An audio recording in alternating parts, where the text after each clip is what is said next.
The wind whipped my hair across my face as I stood on the rooftop of the spire, Manhattan stretching out before me like a glittering promise. 4 o'clock in the afternoon. T-minus 4 hours until H hour.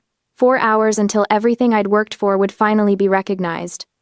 I stepped behind the heavy glass windbreak that shielded the VIP section and bent down to adjust the peonies on the family head table one more time. White and blush pink, imported from Holland, each stem costing more than most people spent on an entire bouquet. Thanks to the glass partition, the petals remained perfect and unruffled by the Hudson wind. Just like everything else tonight needed to be. My hand unconsciously moved to my purse, feeling the reassuring weight of the 2 thick envelopes inside. My grand plan. 3 years of careful saving, meticulous planning, strategic sacrifice. Inside one envelope, an all-inclusive retirement savings book for my parents, enough to fund the European river cruise Mom had circled in travel magazines for years. Enough for Dad to finally buy that vintage Corvette he browsed online every Sunday morning. Inside the other, a full-ride scholarship voucher for Brittany to study fashion design in Paris. Not just any program, the Institut Français de la Mode, the same school that had launched careers I'd heard my sister obsess over since she was 16. Tonight, when Arthur Sterling will announce my partnership in front of Manhattan's legal elite, I want my family sitting at that table. I want them to see what their daughter, their sister, has become. And I want to give them everything they'd ever dreamed of, because if I gave them their dream lives, surely they would finally be proud of me. Surely they would finally love me the way I needed to be loved. My phone buzzed once, then immediately again. I pulled it out, expecting a message about traffic or parking. Instead, my stomach dropped. Bank alert. American Express supplementary card ending in 4782, charged $3,000 at Pink Flamingo Beach Club. Transaction approved. Before I could process it, the second notification appeared. Mom, we can't make it. Your sister is having a panic attack. She needs quiet meditation space to heal immediately. So sorry, sweetie. You understand. I stared at the screen. Read both messages again. Then again. Pink Flamingo Beach Club. I knew that place. A tacky, neon-lit disaster on the outskirts of Long Island, where college kids went to drink watered-down cocktails from plastic cups while house music pounded so loud you couldn't hear yourself think. The kind of place that smelled like coconut sunscreen and regret. That was a quiet meditation space? The contradiction hit me like a physical slap. My brain, trained by years of legal analysis to spot inconsistencies, immediately began cataloging the evidence. Brittany needs quiet. Brittany needs to heal. Brittany is having a panic attack. But the charge went through at 3:47 p.m., 13 minutes ago. Which meant they'd been there for a while. Probably since noon. Which meant they'd known for hours they weren't coming. They'd waited until the card swiped to send the text. Waited until the transaction was approved and the money was gone.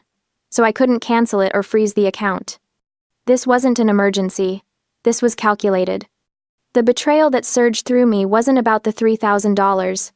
I'd spent more than that on Brittany's rent last month alone. It was the contempt. The casual, dismissive contempt that said they'd rather spend my money partying at a dump than spend 3 hours celebrating the biggest achievement of my life. They'd used my money to run away from me. Miss Ross? I turned. The restaurant manager, a slight man named Philippe, who'd been nothing but accommodating during the planning process, stood a respectful distance away. His expression was carefully neutral, but I could see the pity in his eyes. He'd watched me arrange and rearrange this table for the past hour, fussing over every detail. Should we clear the family table? He asked gently. I looked at the empty seats.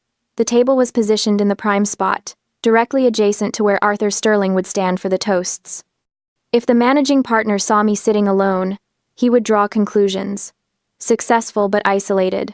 Professionally brilliant, but personally deficient. A woman who'd sacrificed family for career, who had no foundation, no roots, no real life beyond the office. Everything I'd worked for could be undermined by an empty table. I felt tears burning behind my eyes. I blinked them back, hard. I would not cry. Not here. Not where the catering staff could see, where word might somehow filter back to the firm that Eva Ross had broken down over her family not showing up. I clenched my fists at my sides, nails digging into my palms. No, I said, my voice steadier than I felt. Keep the setup exactly as it is, the most luxurious arrangement you have. Philippe nodded slowly. But take away the reserved for family sign, I added. He paused, understanding flickering across his face. Of course, Miss Ross. Right away. As he walked away, I looked down at my phone again. The bank alert was still there, stark and undeniable. I opened the banking app with shaking fingers and pulled up the transaction details. Pink Flamingo Beach Club, $3,000. VIP Cabana Package, $1,200. High Tide Alcohol Tower X10, $1,500. Private DJ Service Fee, $300. 10 alcohol towers. A private DJ. This wasn't stress relief. This wasn't healing. This was a party. A celebration. They were celebrating not being here. My sister wasn't having a panic attack. She was having the time of her life on my American Express card, probably surrounded by her unemployed influencer friends. Probably posting it all on Instagram right now with some caption about Freedom Friday or choosing joy. I felt something shift inside me. Something cold and hard settling into place where the hurt had been. I slipped my phone back into my purse, next to those 2 envelopes that suddenly felt incredibly heavy. The view of the Empire State Building stretched before me, golden in the late afternoon light. In 4 hours, this rooftop would be filled with the most powerful people in New York's legal community. And I would be standing here alone, or I would be standing here with people who actually chose to be here. I pulled out my phone again and scrolled to a different contact. Nana? I said when she answered. I need you. They did what? Nana Beatrice's voice came through the phone like a whip crack, sharp enough that I had to pull the device slightly away from my ear.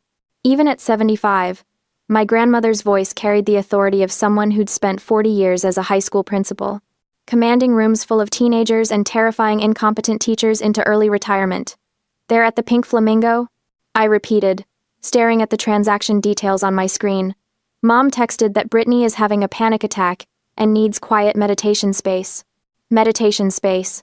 Nana's laugh was harsh. Your mother has always had the taste of a gaudy parrot, but this is a new low even for her. The Pink Flamingo?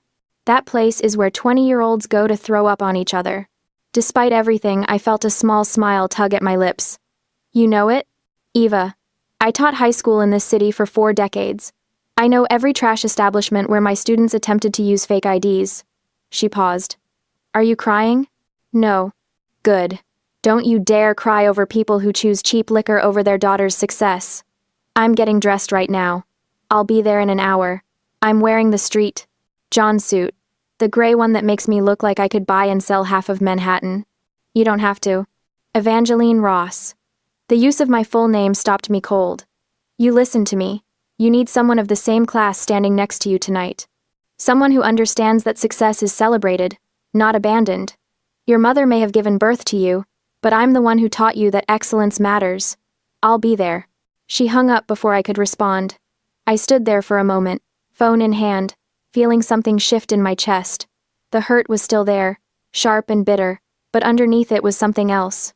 Something that felt almost like relief. I wasn't alone in seeing this for what it was. I opened Instagram, telling myself I was being paranoid, that I was catastrophizing. But I knew my sister. I knew her patterns, her need for attention, her compulsive documentation of every moment of her life. It took me less than 30 seconds to find her story. There she was, my 26-year-old sister, holding a neon blue cocktail in each hand, the kind that glowed under black lights. Behind her I could see the Pink Flamingo in all its tacky glory, plastic flamingos, tiki torches, and people in swimsuits that should have stayed in the dressing room. The music was so loud I could hear it through my phone speaker, a bass-heavy track that made my teeth hurt. Brittany was screaming at the camera. Escaped the stiff lawyer sister. Best Friday night ever. Thanks for the credit card, sis. She blew a kiss at the camera, then turned to show her friends. I counted at least 8 people in the frame, all of them holding identical neon cocktails, all of them laughing. The video was posted 23 minutes ago. It had 847 views already. I watched it twice, then a third time. Each viewing, the hurt receded a little more, replaced by something colder. Contempt. Pure crystalline contempt. I looked at the wine glass in my hand, a 2015 Chateauneuf du Pape that cost more than everything Brittany was wearing. then back at the screen showing my sister chugging something that was probably 90% food. Coloring. We didn't belong to the same world anymore. Maybe we never had. Class versus trash. I forwarded the story to Samantha Miller, my executive assistant. Then I called her. Sam, where are you right now? In the lobby with Jenkins and the other junior associates. We're early. Figured we'd grab drinks at the bar before heading up. Why? What's wrong? You sound... Come up to the VIP level. Now. All of you. The VIP level? That's for partners and... Samantha. Bring everyone. That's an order. She hesitated only a second. On our way. I ended the call and walked over to the family head table. Philippe appeared almost immediately, his radar for crisis finely tuned. Change of plans? I said. This table is no longer reserved for family. I need place settings for 8. My associates will be sitting here. His eyes widened slightly. The head table? The head table, I confirmed. And Mark? Make sure the settings are even more impressive than what's here now. I want this to look intentional, not like a backup plan. A slow smile crossed his face. Understood, Miss Ross. We'll make it magnificent. As he hurried away, I opened my phone again and pulled up my banking app. 3 years of financial records. Every wire transfer to my parents. Every supplementary card charge. Every rent payment for Brittany's apartment, the 1-bedroom in Williamsburg that she filled with thrifted furniture and ring lights for her lifestyle coaching business, that had exactly 43 paying clients, most of whom were our mother's friends, who'd signed up out of pity. $4,200 per month for rent. That alone was over $150,000 in 3 years. Then add the $500 minimum for the supplementary card, usually more. Regular, emergencies that required quick transfers, car repairs, medical bills, investment opportunities that somehow never materialized into actual income. I opened my calculator app and started adding. 12 minutes later, I had my total. $250,000. $250,000 over 3 years. Not counting gifts, not counting the times I'd paid for family dinners or bought plane tickets so they could visit when they said they missed me. I was supporting 3 fully grown adults, and in return, they'd spent $3,000 of my dollars to throw a party celebrating not having to see me. The elevator dinged. Samantha emerged first, followed by a cluster of junior associates in various states of nervous confusion. They'd clearly come straight from home, most of them were in cocktail attire, but not quite at the level of polish they'd have if they'd known they were being promoted to the VIP level. Eva? Samantha approached carefully. What's going on? I looked at them. At Sam, who'd been my right hand for 2 years, who stayed late when I stayed late, who'd once physically blocked an opposing counsel from ambushing me in the courthouse bathroom. At Jenkins, the first year who'd pulled 3 all-nighters last month to help me prep for the Morrison trial. At Davis, at Brooks, at Vance, all of them young and hungry and brilliant, all of them betting their careers on the belief that working for me would teach them something worth learning. They'd all shown up early. They were here because they wanted to be. My family isn't coming, I said simply. So tonight, you're sitting at the head table with me. Dead silence. Then Samantha said very quietly, Where are they? I pulled up Brittany's Instagram story and handed her my phone. Sam watched it. Her expression went from confused to angry to absolutely furious in about 15 seconds. She handed the phone back without a word, but I could see her jaw clenching. Well, Jenkins said after a long moment. Their loss is our gain. We get the good champagne. It was such a perfectly Jenkins thing to say, inappropriate and honest and somehow exactly right, that I felt myself laugh. A real laugh, the first one since those text messages arrived. Yes, I said. Yes, you do. By 8:30, the spire was transformed. The sun had set, and Manhattan glittered below us like a jewel box someone had shaken and scattered across the darkness. String lights crisscrossed the space overhead, and the bar was doing brisk business, serving cocktails with names like The Closing Argument and The Settlement. Jazz played softly enough to allow conversation, and the air smelled like expensive cologne and ambition. I stood near the head table, now perfectly set for 8, watching the elevator doors. Samantha and the others had dispersed to mingle, following my instruction to work the room and make connections. They'd transformed from nervous juniors to confident professionals in the span of an hour, and I felt a small surge of pride watching them. Nana Beatrice had arrived 45 minutes ago in her promised street. John suit gray wool with pearl buttons that probably cost more than most people's monthly rent. She'd taken one look at the revised seating arrangement, nodded approvingly, and then proceeded to charm every partner's wife in attendance. My grandmother had a gift for making people feel simultaneously honored and slightly intimidated by her attention. But my stomach was still in knots. Because Arthur Sterling hadn't arrived yet. Arthur Sterling, the managing partner. The man who'd personally called me into his office 6 weeks ago to tell me I was being considered for the youngest partnership in the firm's history. The man who'd shaken my hand and said, "Eva, you remind me of myself at your age. Brilliant, dedicated, and you understand that success means nothing if you don't have people to share it with." He was old school. 70 years old, married to his college sweetheart for 48 years, 5 children, who were all successful in their own right. He gave speeches at Fordham Law about balanced excellence, and how the best attorneys were the ones who could close a merger and still make it home for dinner with their families. My HR file, the one I'd filled out when I first joined the firm, had a section about personal values and motivations. I'd written that family was my biggest drive. That everything I did was to build a foundation for the people I loved. What would he think if he saw me sitting at a head table with no family present? "Eva." I turned. Arthur Sterling stood behind me, and despite myself, I felt my stomach drop. He was shorter than he seemed in the office, but he projected authority like a physical force. Silver hair immaculately styled, navy suit that was somehow both conservative and incredibly expensive, and eyes that had perfected the art of the penetrating stare after 50 years of cross-examining hostile witnesses. "Mr. Sterling." I extended my hand, which he shook with exactly the right amount of pressure. "Thank you so much for coming. Wouldn't miss it for the world." He glanced past me at the head table, his expression expectant, though I was hoping to finally meet the famous Ross family. "In your interviews, you spoke so warmly about your parents. Your file mentioned family as your primary motivation. Where are they?" The question hung in the air like a blade. Every possible response flashed through my mind in rapid succession. The truth would be humiliating. A lie would be transparent. Arthur Sterling hadn't built a 50-year legal career by being easy to fool. Deflection would make me look evasive. I opened my mouth, not sure what would come out. "Good evening, Mr. Sterling." Nana Beatrice materialized beside me like a force of nature, her voice carrying the steel and silk tone she'd perfected over decades of dealing with difficult parents at PTA meetings. Sterling turned to her, surprised. "I'm Beatrice Ross," she continued, extending her hand with the regal bearing of someone who'd never questioned whether she belonged anywhere. "Eva's grandmother, former principal of Street, Catherine's Preparatory, and the person who taught this young woman everything she knows about discipline, excellence, and integrity." Sterling took her hand, his expression shifting to something like respect. "A pleasure, Miss Ross." "Her parents," Nana said, her tone implying that she was sharing information that was unfortunate but ultimately irrelevant, "are dealing with a family emergency that required their immediate attention.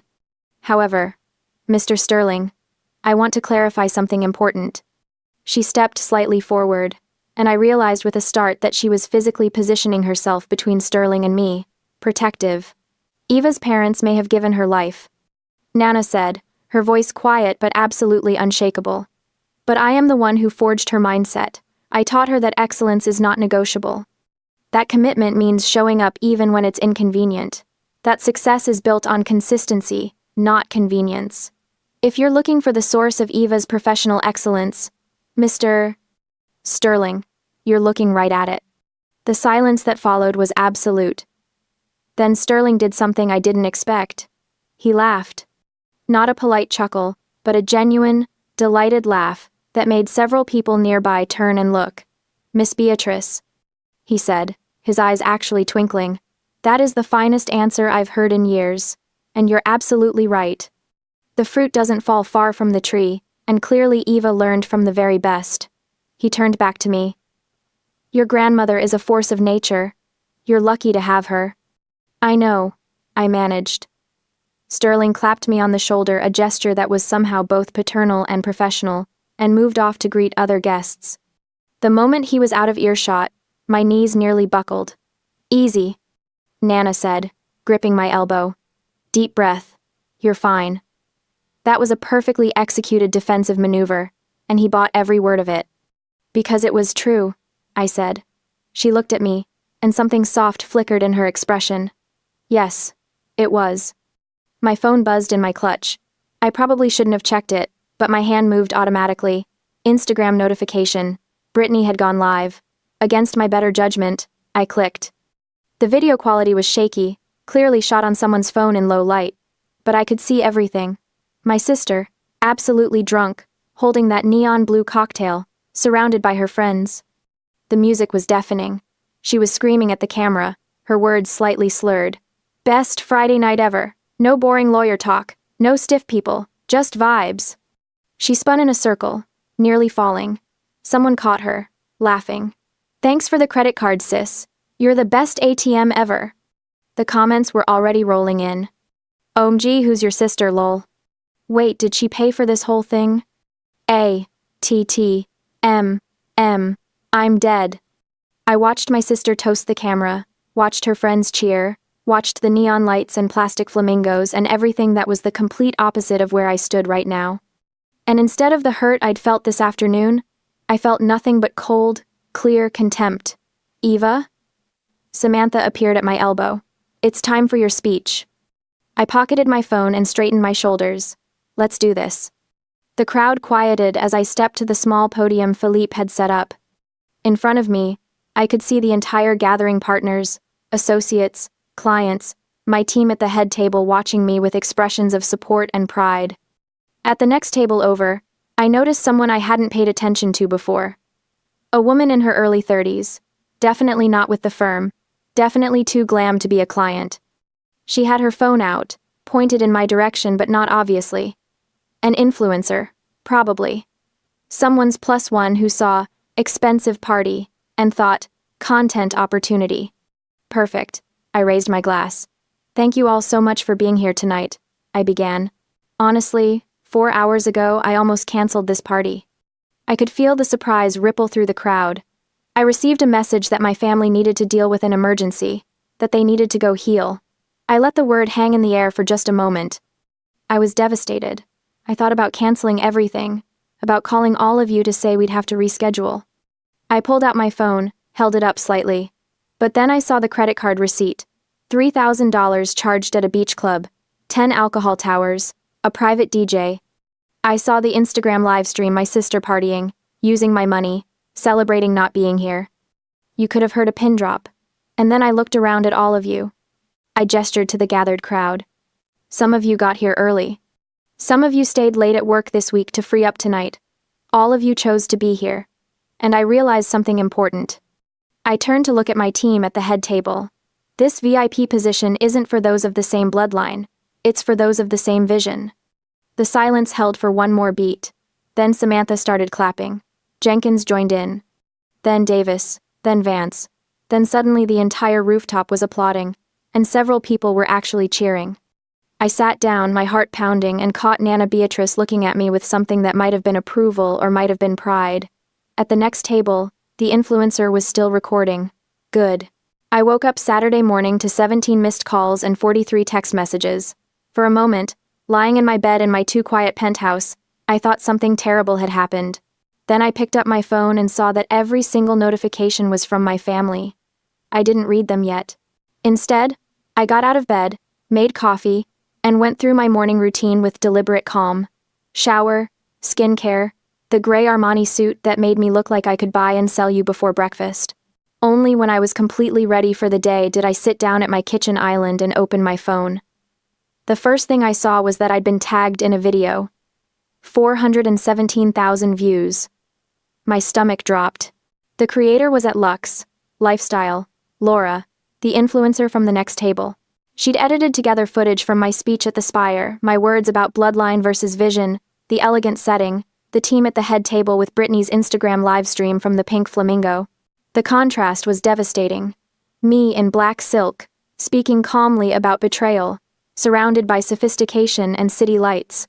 Brittany drunk and screaming, surrounded by plastic and neon. The caption read, "Class versus trash. Family abandons lawyer sister's career celebration to party on her credit card. This isn't healing, This is an insult to good taste. Class not trash. Toxic family. She deserved better. The comments had exceeded 8,000. Is this family insane? Who rejects a $15,000 party to go to a dump? That sister is trashy. Like, objectively. Everything about that beach club screams no taste.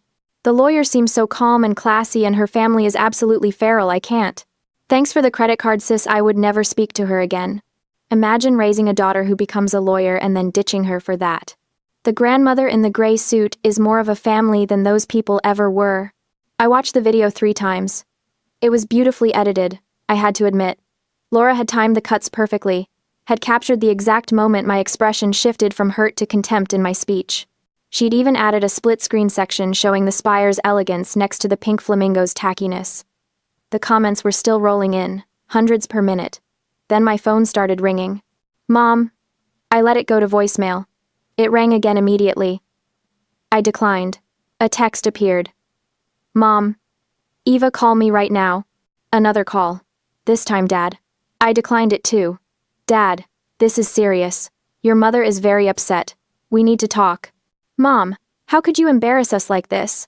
All our friends are texting. Do you know how this makes us look? I stared at that message for a long moment. Not, we're sorry. Not, we made a mistake. But, how could you embarrass us? Brittany. Eva, this is so fucked up. Why are you airing family business online? You know I have anxiety. Everyone is being so mean to me in the comments. Take this down right now. I took a screenshot of all 3 message threads. Then I opened a text to Samantha. Me. Good morning. Can you come in an hour early today? I need you to help me compile some documents. Samantha. Already here. Saw the video. Also compiled the documents you're about to ask for. Blue folder on your desk. God, I loved her. My phone rang again. Mom. This time, I answered. Eva, thank God. I didn't post that video, I said calmly. What? The video everyone is commenting on. I didn't post it. I didn't send it to anyone. An influencer at the party recorded it and posted it herself. Silence on the other end. Then, well, you need to make her take it down. Why would I do that? Because it's making us look terrible. Your father's golf buddies are texting him. Brittany is getting hate messages. My book club is asking me why we missed your party. Eva, this is humiliating. I took a sip of my coffee. It was the good stuff. The beans that cost $40 a pound from that place in Brooklyn. Smooth, rich, perfect. Mom, I said, you texted me that Brittany was having a panic attack, that she needed quiet meditation space. She did. She was very anxious. You charged $3,000 at a beach club known for being the loudest, most obnoxious venue. You paid for 10 alcohol towers and a private DJ. Brittany livestreamed herself screaming about escaping her stiff lawyer sister and thanking me for the credit card. Eva, you're being dramatic. Those are facts. Bank records don't lie. Video evidence doesn't lie.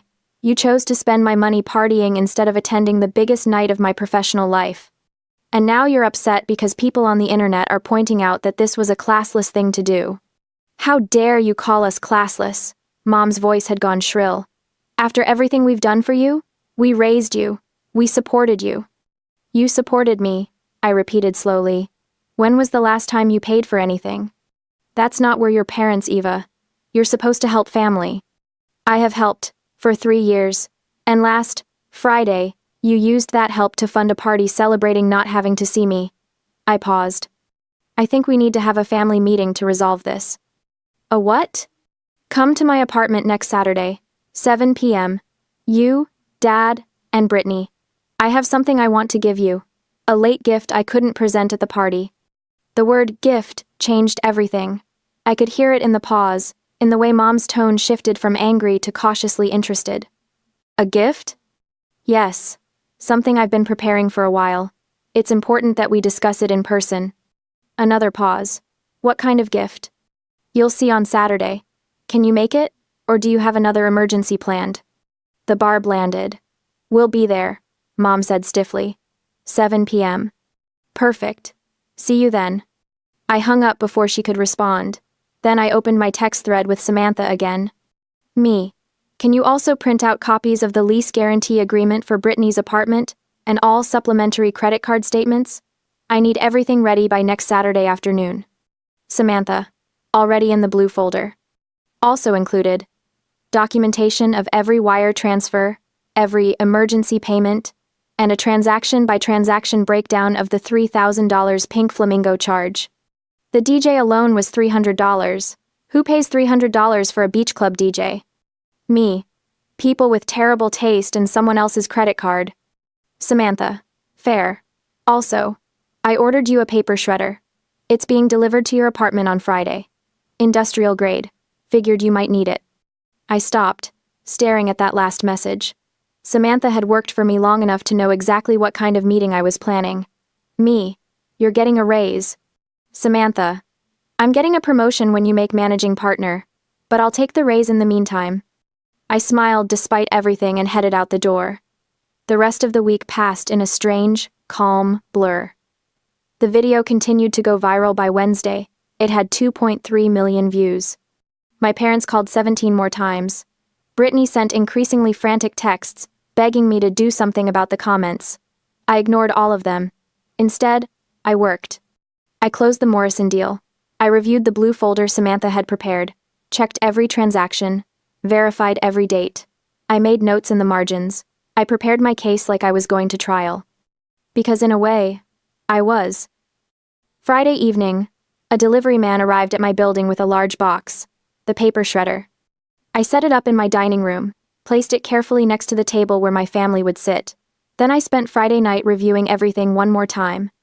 The retirement savings book I'd compiled for my parents' photos of cruise itineraries, brochures for river tours through Europe, a structured investment plan that would let them travel twice a year for the next 20 years. The fashion design scholarship voucher for Brittany, a full-ride acceptance letter to Institut Français de la Mode, housing included, everything paid for. I'd spent 6 months setting these up. Pulling strings, making calls, cashing in favors. They would never know that now. Saturday arrived cold and clear. I spent the morning preparing my apartment. No food on the table, this wasn't a social occasion. Just the blue folder, neatly positioned at the head of the table, the 2 thick envelopes, placed beside it. And the paper shredder, its power cord plugged in, ready. I called Nana Beatrice. I need you here, I said. As a witness. I wouldn't miss it for the world, she replied. What time should I arrive? 6:30, before they get here. I'll bring the good wine. You're going to need it afterward. She arrived exactly on time, took one look at my setup, and nodded approvingly. You've learned well. I had a good teacher. We sat in the living room in silence, waiting. Nana was reading a book, something dense about post-war economic policy. I was pretending to read emails on my phone, but mostly just watching the clock. At 7:03 p.m., my intercom buzzed. Miss Ross? Your parents and sister are here. Send them up. I walked to the door and opened it before they could knock. Mom swept in first, and I was struck by how out of place she looked in my apartment. She'd dressed up the Talbot suit she wore to church, the one she thought made her look sophisticated but actually made her look like she was trying too hard. Dad followed, uncomfortable in slacks and a button-down. Brittany came last, phone in hand, looking sullen. Eva, sweetie, this place is so cold, Mom said, looking around my minimalist living room with barely concealed disapproval. You need more color. Some throw pillows. It looks like a hotel. Hello to you too, Mom. I closed the door behind them. Please, come to the dining room. They filed in and stopped short when they saw Nana Beatrice sitting in the armchair positioned at the head of the table, holding a glass of red wine, watching them like a judge presiding over a courtroom. Mother. My mom said, her voice instantly defensive. I didn't know you'd be here. Deborah, Nana replied coolly. Sit down, all of you. There was something in her tone that made even my father comply without argument. They took seats around the table, their eyes immediately drawn to the blue folder and the 2 envelopes. What's this about? Brittany said, still scrolling on her phone. I have plans later. Can we make this quick? I remained standing. Put the phone away, Brittany. Excuse me? Your sister said put the phone away, Nana said quietly. Or you can leave now. Brittany looked to our parents for support, but Mom was staring at the envelopes with undisguised interest. Brittany huffed and put her phone face down on the table. Thank you, I said. Now. I asked you here because we need to address what happened last Friday. Mom immediately launched into her prepared speech. Eva, we've been so stressed about this viral video situation. You have to understand how humiliating it's been for us. Your father's colleagues, my friends, everyone has been asking questions. We're the victims here. That horrible woman shouldn't have posted. Deborah, Nana cut her off. Shut up. Mom's mouth fell open. You ditched your daughter's partnership celebration party, a $15,000 event to drink watered-down cocktails at a beach club that smells like sunscreen and poor decisions. I'm not ashamed of you because you're cruel. I'm ashamed because you're stupid. Mother, how dare? I dare because it's true. You had a daughter who achieved something remarkable, and instead of celebrating her, you spent her money celebrating not having to see her. That's not complicated. That's not a misunderstanding. That's just pathetic. The silence that followed was absolute. I picked up the 2 envelopes. Before we continue, I want to show you something. Brittany's eyes lit up. She'd seen the envelopes, thick and expensive looking, and her mind had gone exactly where I knew it would. Are those for us? Yes. I held them up so they could see. Inside, this one is an all-inclusive retirement savings book for Mom and Dad, enough to take 2 international trips every year for the next 20 years. European river cruises, South Pacific tours, everything you've ever talked about wanting to do. Mom's hand actually twitched toward the envelope. And this one, I continued, holding up the second, is a full-ride scholarship voucher for Brittany to attend Institut Français de la Mode in Paris. Full tuition, housing, stipend included. One of the most prestigious fashion programs in the world. Brittany gasped. Are you serious? Ava, oh my God, Hold on. I pulled both envelopes back before anyone could reach for them. Before I give these to you, I need to explain something. I set them down on the table, right in front of the paper shredder. I prepared these gifts 3 months ago. I spent 6 months before that making calls, pulling strings, cashing in favors. I wanted to give them to you at the party, in front of everyone, so you could see what your daughter, your sister, had achieved. So you could see that I'd succeeded enough to give you your dreams. My voice was steady, calm, emptied of emotion. But you chose the pink flamingo. You chose a $3,000 tab at a trashy beach club over a once-in-a-lifetime celebration. You waited until the credit card charge went through before texting me, so I couldn't stop it. You used my money to throw a party celebrating not being there. Eva, we explained, Dad started. You explained nothing. You lied. Brittany wasn't having a panic attack. She was drunk. She live-streamed herself thanking me for the credit card, calling me an ATM, celebrating escaping the stiff lawyer sister. I looked at Brittany. You tagged me in that video. You wanted me to see it. I was just joking around, I didn't.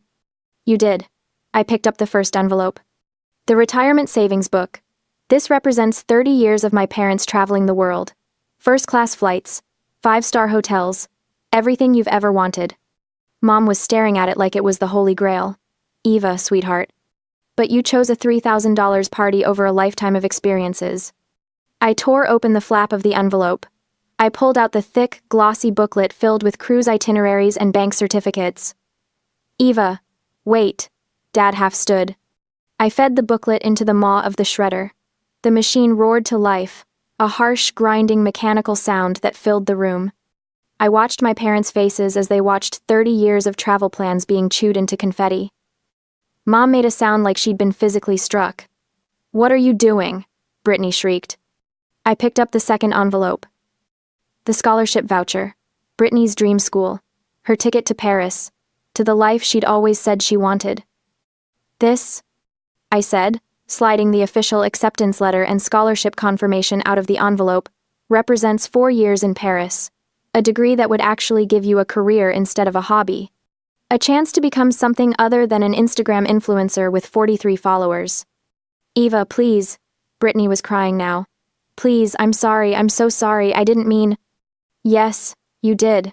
You meant every word. You celebrated mining me. You celebrated using me. You called me an ATM. I fed the acceptance letter into the shredder. Brittany screamed.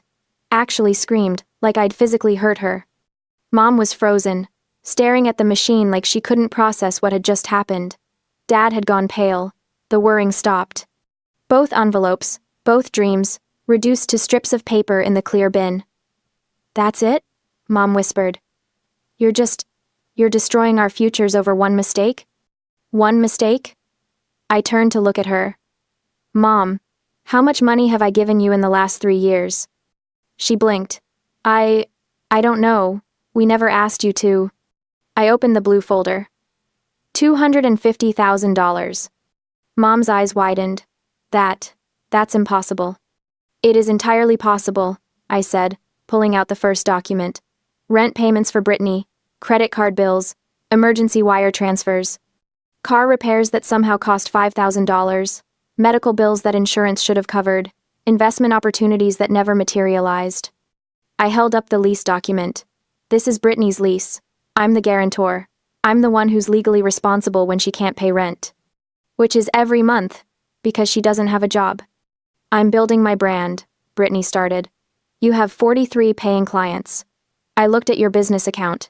You made $2,100 last year. I paid $50,400 in rent for you.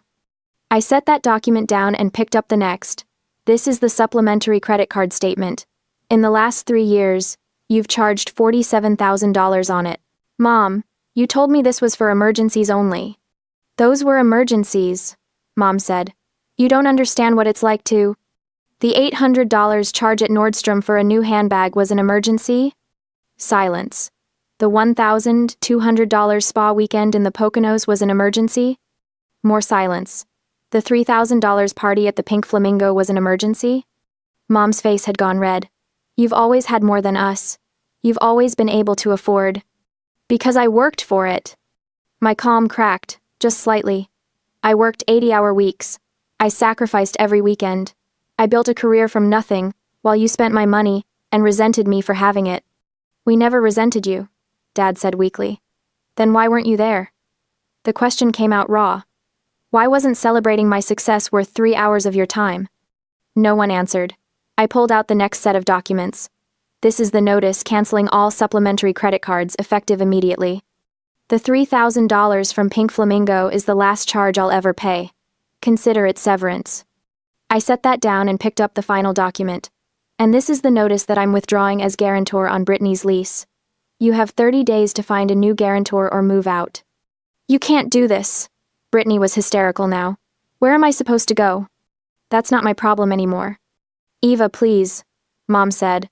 And for the first time, she actually sounded scared. We're family. You can't abandon us. I looked at her. Really looked at her. At this woman who'd given birth to me but had never really seen me. Who'd taken my money but never my advice. Who'd chosen a beach club over her daughter's triumph. You abandoned me first, I said quietly. Last Friday, you made it clear what you value. It's not my success. It's not my happiness. It's my bank account. And I'm done being an ATM. I pointed to the door. Please leave. Eva. Dad tried one more time. Leave. Now. Nana Beatrice stood up from her chair. She didn't say anything, but her presence filled the room. The message was clear. You're not arguing your way out of this. Mom gathered her purse with shaking hands. Brittany was sobbing, mascara running down her face. Dad looked like he wanted to say something but couldn't find the words. They filed out in silence. At the door, Mom turned back one last time. You'll regret this, she said. Family is forever. No, I replied. Family is who shows up. You didn't. I closed the door on them and locked it. The apartment was silent, except for the distant sound of traffic and Brittany's muffled crying in the hallway. Then Nana Beatrice walked over and pulled me into a hug. I hadn't realized I was shaking until she held me steady. You did the right thing, she murmured. I'm so proud of you. I nodded against her shoulder, not trusting my voice. After a moment, she pulled back and looked at me. Now, I'm going to pour you a very large glass of wine, and we're going to sit in your cold, minimalist apartment, and you're going to tell me how it feels to be free. 1 month later, I woke up to silence. Not the oppressive silence of loneliness, but the peaceful silence of space that belonged entirely to me. No frantic texts demanding money. No guilt trips about abandoning the family, just the quiet hum of the city and the smell of fresh coffee. I checked my phone. No bank alerts. No overdraft warnings from Brittany. For the first time in 3 years, my bank balance was actually growing. I wasn't supporting 3 adults anymore. I was building a future. A notification popped up from Nana Beatrice. Subject: You have to see this. It was a link to a local suburban newsletter. The headline read, "Local family seeks community support after daughter's cruel abandonment." I clicked it. It was pathetic. Mom had given an interview claiming I cut them off over a minor scheduling conflict. Brittany was quoted saying I valued money over blood. At the bottom was a GoFundMe link trying to raise $50,000 to replace the stolen gifts. Raised so far, $340. I scrolled to the comments. Strangers weren't buying it. Wait, the scheduling conflict was them skipping her promotion gala to go to a beach club? I saw the TikTok. Team Eva all the way. Imagine fumbling the bag this hard, and then asking strangers for cash. The audacity. I closed the laptop with a dark, satisfied smile. They had tried to shame me publicly, and the public had shamed them right back. They were no longer my burden. They were a cautionary tale for the internet. My afternoon was back-to-back meetings, ending with an interview for a new intern, Sarah Brooks, a sharp 23-year-old from Columbia Law. She reminded me of myself, hungry, driven, but without the connections. At the end of the interview, I didn't just offer her the job. I pulled a first-edition contract law book from my shelf, my lucky charm. Take this. I told her, someone once taught me that you invest in people who share your vision, not just your bloodline. You have the vision, Sarah. Use it well. She looked at the book like it was gold. I won't let you down, Miss Ross. I know you won't. I left the office at 6 sharp. The air outside was crisp, smelling of roasted chestnuts and possibility. I walked to the Italian restaurant where Nana Beatrice was waiting. She was already there, a bottle of the good red wine open on the table. She looked up as I approached, her eyes scanning my face not for signs of stress, but for peace. You look different, she noted as I sat down. I feel different, I said, taking the glass she offered. Lighter. That's the weight of dead expectations falling off your shoulders. She clinked her glass against mine. To Eva Ross, who finally stopped trying to buy love and started building a legacy. To family, I corrected softly, the real kind. We drank, and the wine tasted like victory. Through the window, the lights of Manhattan twinkled, millions of lives unfolding in the dark. Somewhere out there, my parents and Brittany were living with the consequences of their choices. And here, sitting across from the only person who had never asked me for a dime, I was living with mine. The check came. Nana snatched it before I could even reach for my purse. My treat, she said firmly. You've paid enough. We walked out into the cool night air, arm in arm. I didn't look back. The future belonged entirely to me now, and I was ready for it.